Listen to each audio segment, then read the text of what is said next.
ইরানের ইসলামী বিপ্লবী গার্ড বাহিনীর এক জ্যেষ্ঠ কমান্ডার জানিয়েছেন, ইসরায়েলি আগ্রাসনের জবাবে ইরান তাদের প্রতিরক্ষা শক্তির মোটে ৫%-ও কম ব্যবহার করেছে।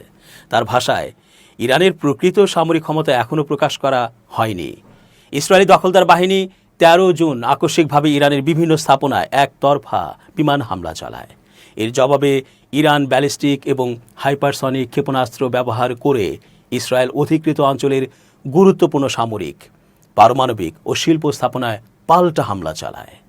এই হামলার কয়েকদিন পর ইরানের রাষ্ট্রীয় টেলিভিশনে দেয়া এক সাক্ষাৎকারে আইআরজিসির উপ commander brigadier general Mohammad Reza নাগদি বলেন, এই প্রতিক্রিয়ায় আমাদের প্রতিরক্ষা শক্তির ৫%-ও কম বাস্তবিকভাবে সক্রিয় হয়েছিল।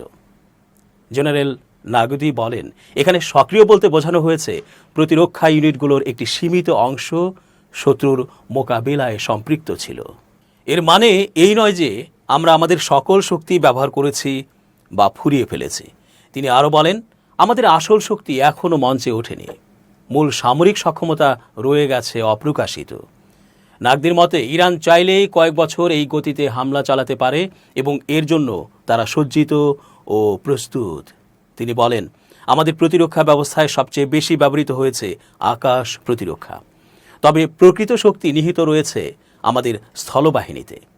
ইরান তাদের পাল্টা হামলায় ইসরায়েলি সামরিক ঘাঁটি ও স্থাপনায় লক্ষ্য করে ক্ষেপণাস্ত্র ছোঁড়ে। অনেক ঘাঁটিতে বিস্ফোরণের ভিডিও অনলাইনে ছড়িয়ে পড়ে। এই হামলার প্রতিক্রিয়ায় যুক্তরাষ্ট্র তাদের ব্যয়বহুল থার্ড ক্ষেপণাস্ত্র প্রতিরক্ষা ব্যবস্থা সক্রিয় করে। অন্তত 7টি স্থানে থার্ড ইউনিট মোতায়েন করা হয়, যার মধ্যে 2টি সরাসরি ইরানি ক্ষেপণাস্ত্র প্রতিহত করতে ব্যবহৃত হয়। এই প্রতিরক্ষামূলক ব্যবস্থায় মাত্র 12 দিনের মধ্যে যুক্তরাষ্ট্রের ব্যয় হয় প্রায় $800 মিলিয়ন। সামরিক বিশ্লেষকরা মনে করছেন, এই সহায়তা ছাড়া ক্ষয়ক্ষতি আরও অনেক বেশি হতে পারত। জেনারেল নাগদি তার বক্তব্যে ইঙ্গিত দেন, ভবিষ্যতে ইরান যদি পূর্ণমাত্রার সামরিক জবাব দেয়, তাহলে তার ব্যাপ্তি এবং ধ্বংস ক্ষমতা হবে অনেক গুণ বেশি। এটি ইসরায়েল এবং তার মিত্রদের জন্য একটি স্পষ্ট সতর্কবার্তা।